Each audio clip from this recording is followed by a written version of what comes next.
This is the Lone Crater YouTube. We hope this video helps. You start by inspecting where the bag fails and why. Look at zippers, straps, and seams. Once identified, gather a needle, heavy-duty thread, patch fabric, scissors, seam ripper, and fabric glue so you won't stop mid-repair. Make sure the bag is empty and laid flat. This exposes both sides of a seam or a zipper track. Why this matters? Having the right tools prevents rushed fixes and reduces rework, so collect everything before you touch stitches or adhesive. You now fix the main structural issues. For split seams, use a backstitch and run 2-3 reinforcement passes to restore strength. For a misaligned zipper, realign teeth and gently squeeze the slider with pliers. If the slider is damaged, replace it.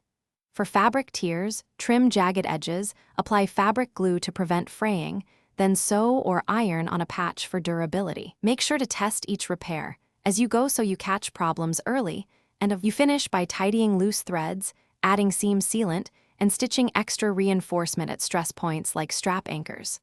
Once done, load the bag with typical weight gradually and test the zipper, strap tension, and pocket function to confirm reliability. If something slips or rips again, inspect the repair. Sometimes the original material is compromised, and a replacement component or professional retailoring is the quicker long-term solution. One key tip: if a zipper keeps failing,